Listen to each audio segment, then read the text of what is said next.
It could be a demonic prayer for all we know, for all they know, for the person praying, you know.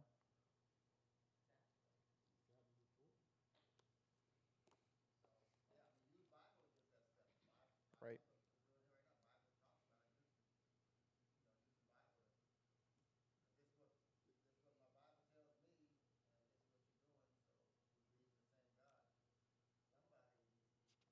That spirit that tortured that little girl that witnessed Jesus Christ, he said, well, that's not come out of her. That little demonic spirit that was saying these men are the Most High,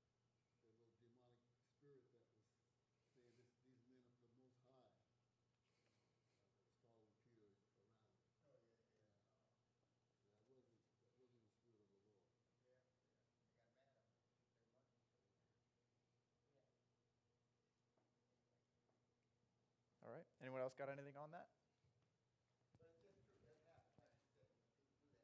Absolutely. Yeah. I mean, walking away respectfully is the best course of action, I would say. And asking them about it later, right? Because you don't want to just leave them in the dark if they're doing something that they're not supposed to. Basically, that when we take and as we become Christians and things, God tells us to do what He said the way He said do it. There, everything in worship, He tells us how to do it, when to do it, and He tells us, all the things that we should say. So if we study God's word and God's word there, then we perform it like He tells us to do. Doing what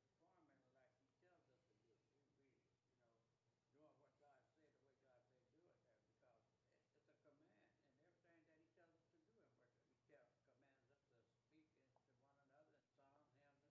commands us to speak to one another in psalms, hymns, and spiritual songs, sing and make melody in your heart unto the Lord. Everything that He tells us to do is to the Lord, and if we don't do it the way He say that do it there, then it's not pleasing to Him. And the Bible says that if you don't do what He say the way He say do it there, and it's from your heart there, He's not even there. Right? So we have to put that into view, because He said He's a God that He wants you to worship Him in spirit and in truth. Right? Right? Go ahead, Brother Harvey. It reminds me of the scripture that says we need to be able to give a reason for the hope that lies within us. The hope of salvation, the hope of whatever we put our faith in Christ. We need to be able to show people why we have that hope. And we're not hoping to be able to raise the dead or speak in tongues. Our hope is in Christ and what He says. And nothing more, nothing less than that. Right? Getting back to verse 1, that all things, not some things, that all things be done in edification order. Yeah. Right? Right? We get that? All right. Let's move on to what Sister Ellison was asking about earlier. Why did Paul say women were to keep silent in the church, but write of women who prayed and prophesied in 1 Corinthians 11 and 5? Are these statements contradictory?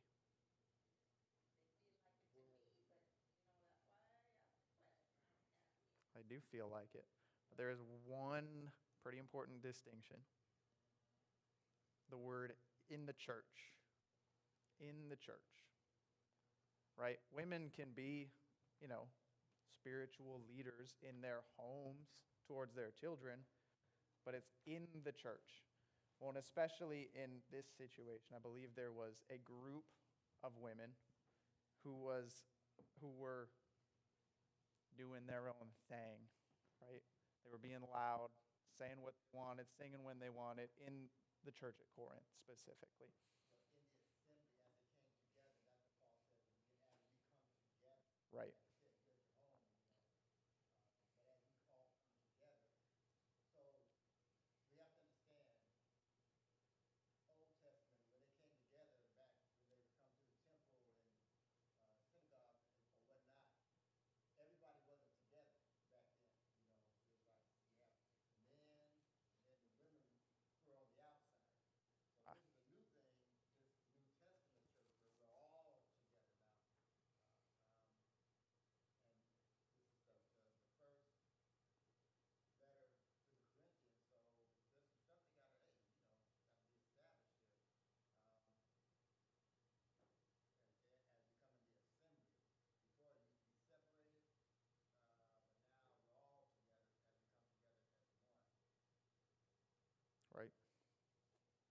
What else you got? So, I understand that we aren't, well, in fact, I just had this conversation with one of my clients yesterday. They have a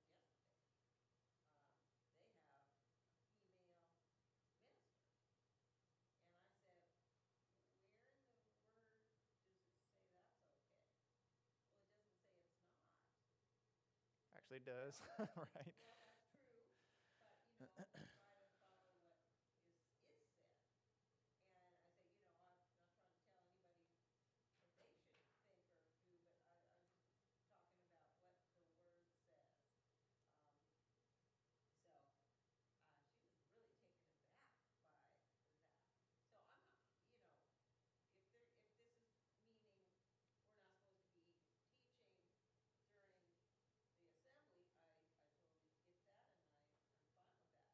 assembly, I totally get that, and I'm fine with that. But if we're supposed to sit there biting our tongue saying nothing when we feel led to say amen or encourage what's being spoken, that it's supposed to be edifying us and glorifying God. Right, and it's not saying that women have to be totally dead silent during church, right? Because you're still supposed to sing. You're still supposed to say amen at the end of prayer, It's not saying women need to completely be out of the church. Whoops. But in some cases, I think that people take that literally. Right. Well, They can say and sang. right, They can sing, but other than that, they better keep quiet. right. I'm like, okay, we might have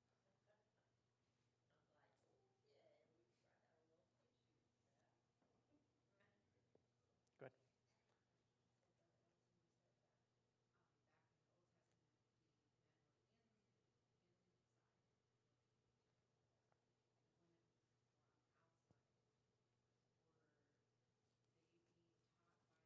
was on the man on the inside, or did they have a separate teaching? Does that make sense? Well, basically, as you go on through this, it tells you as far as they want to know something to ask who. Your husband. Okay, so when Jesus comes in and he picks up the Bible and he starts reading, and then he said that today the scripture has been fulfilled.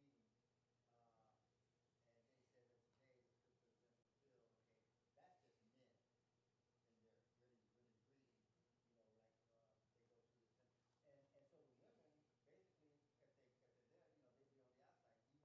Even when they would move the tabernacle back in Moses' days, they had to pick it up and they would move it. Yeah, and I've seen models, that's what they had.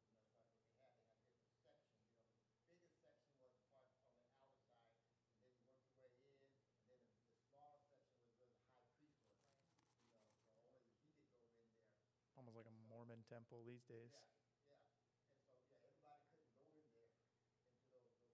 And then as it kind of evolved, like I said, back in the New Testament, when Jesus goes in and he reads, I remember when he's reading,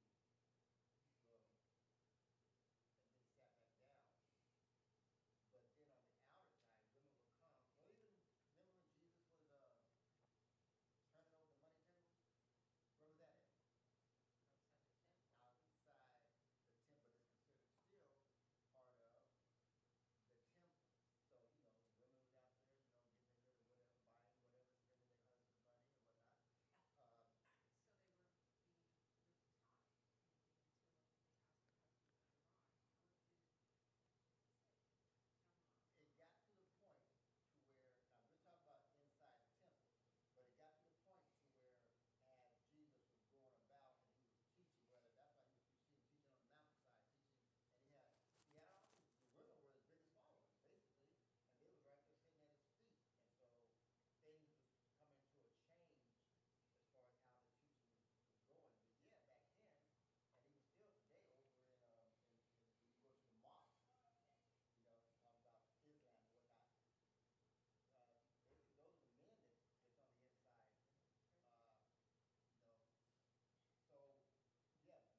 right? And it addresses it. Let's go ahead and read. Let's go ahead and read what it says under women's silence here. Yeah. Adding to the confusion in the assembly of the Corinthian church was a company of women who insisted on speaking when and how they pleased. Paul solved the problem by forbidding them to speak in church. That means the praying and prophesying of women in 1 Corinthians 11 and 5 hardly refers to the church assembly. There is no reference to the assembly in the context. And the phrase in church does not occur between 11 and 2 and 11 and 16. In the assembly of the church, the apostle maintained that men were to have the spiritual leadership. To support his assertion, the apostle appealed to the law in 14 and 34. Unfortunately, he did not say what passage of the law he had in mind, but it might have been Genesis 3 and 16. After the first sin, God tells women, "Your husband shall rule over you." The apostle did not draw out the full implications of the statement in Genesis, but he did bring such passages to bear. He did not address unmarried women or women whose husbands were unbelievers. Apparently, he only wished to address older women who were married to believers.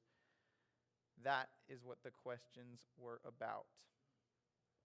So we didn't address that because that wasn't what the questions were about, basically. In addition, social norms of the Greek-speaking world were for women to be discreetly quiet when in the company of their husbands.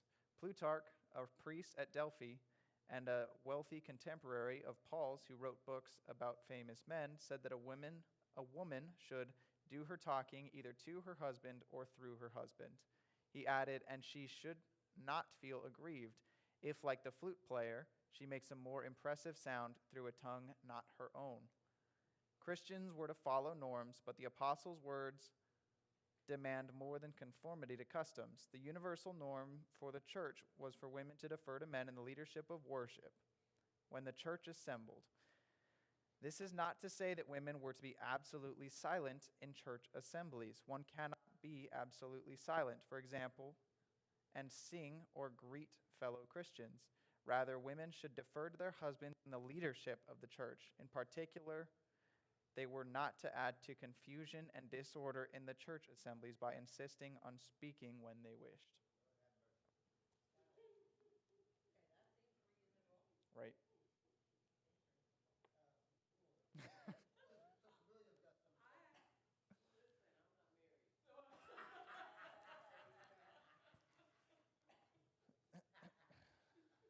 Go ahead, brother. Yep, go ahead. Never heard it. No.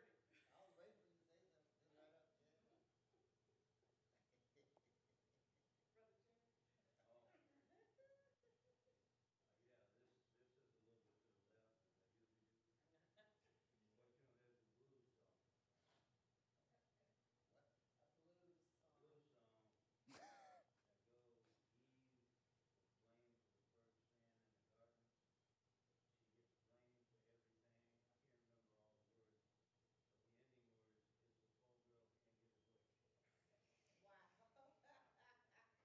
confusion alone. And so I heard you just read as far as to add to the confusion.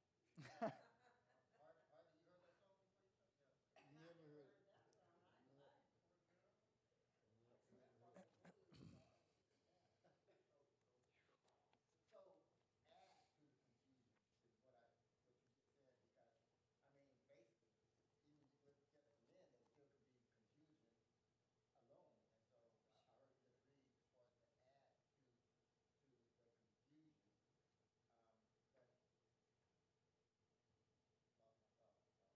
lost my thought.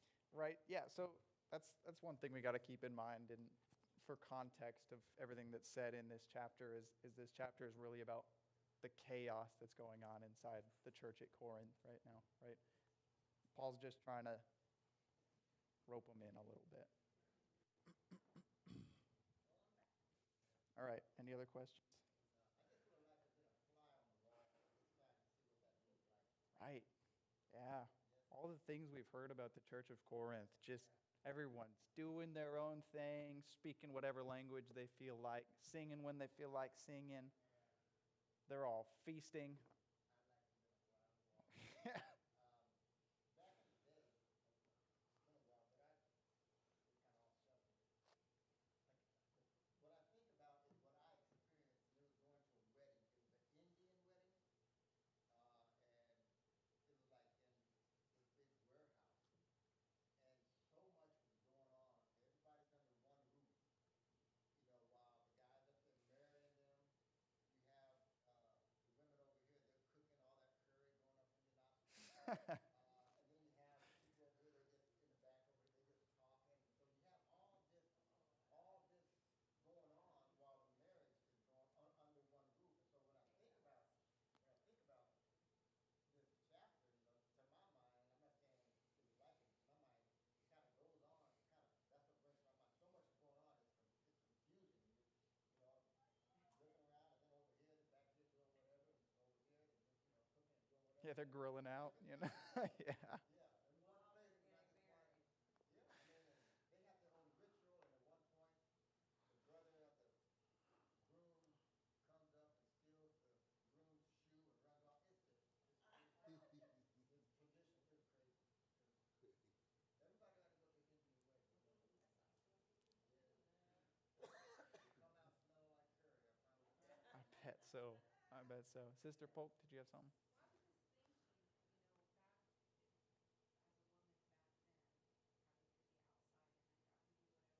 Now all of a sudden, things are changing. When things change, it's hard to adapt to that. So as a woman, now I'm told to be quiet. You can't do this, can't do that. But before that, I was outside and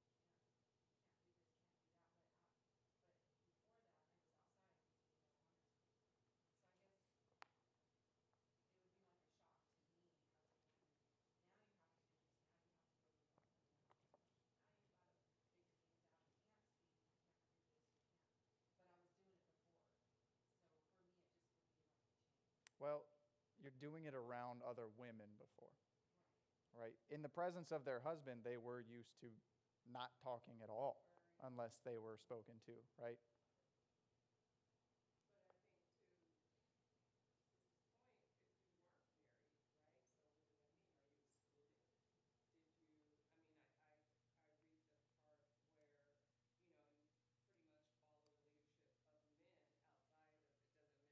pretty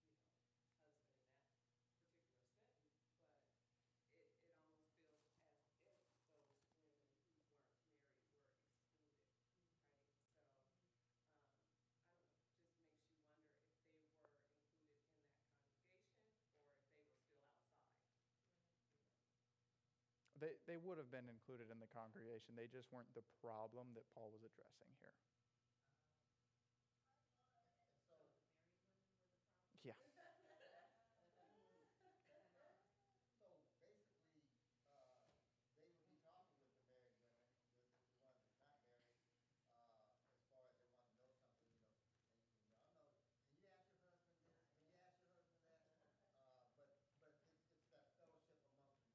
Can you ask your husband that?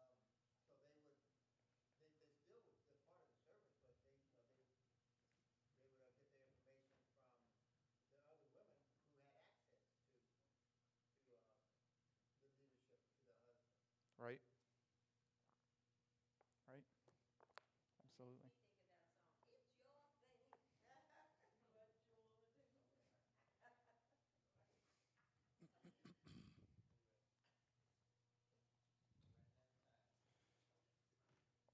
Oh, we sure are. Well, I'm out of questions anyway. Perfect. There's more questions. I had more questions, but we answered them all earlier. So there we go. And remember when the church started in Acts 2, they was going house to house. Remember, they was going house to house. Now, as we are here, they all, things are evolving with the buildings getting bigger, and they're assembling. So, but they still, remember, they was going house to house when everything first started, but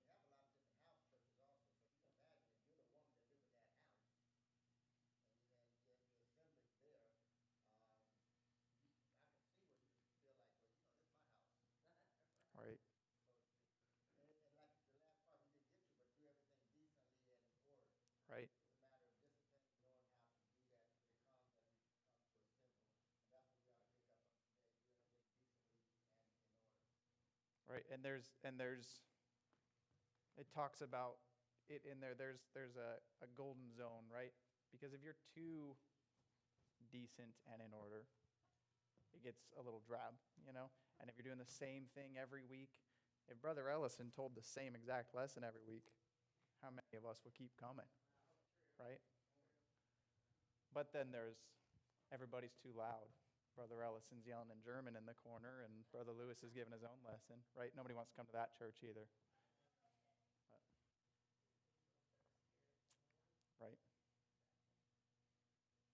All right. Well, Brother Brown, you want to go ahead and pray us out? Let us go to our Heavenly Father in the word of prayer.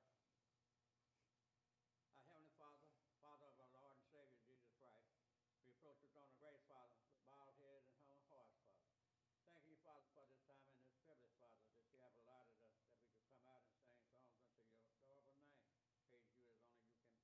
Study your word, Father God, that we may apply those truths to our life and allow the saints to direct us.